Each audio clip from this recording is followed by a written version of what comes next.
কাল থেকে কলকাতায় বেআইনি বাড়িগুলোর উপর বুলডোজার চলছে। আর দেখুন, একজন ফেসবুক নেতা এসে হাজির। অ্যাজ ইউজুয়াল, আমরা সবাই জানি তিনি কে। কোর্ট থেকে স্টে অর্ডার এনেছেন। যাদের হয়তো বেআইনি বিল্ডিংও নেই, তাদেরও এক কপি করে জেরক্স করে দিচ্ছেন। বলছেন রেখে দিন, কাজে লাগবে। মুখে বলছেন আমরা অসহায়ের পাশে আছি।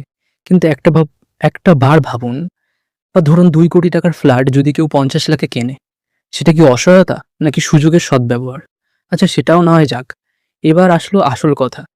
যখন মুর্শিদাবাদ থেকে মার খেয়ে ভিটেমাটি ছেড়ে কিছু মানুষ পালিয়ে এসেছিল অত্যাচারিত হয়ে, ভয়ে কাঁপতে কাঁপতে মালদাতে, তখন এই নেতারা কোথায় ছিলেন?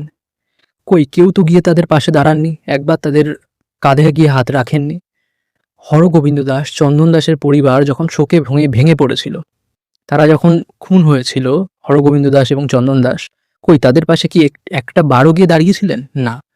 তাহলে আজকের এই পাশে দাঁড়ানো, এটা সেবা নাকি সস্তা পপুলারিটির ভেক? আপনারা বলেন সেকুলার, কিন্তু বাংলার মানুষ এখন বোঝে সেকুলার মানে কার জন্য সেকুলার, ঠিক আপনারা?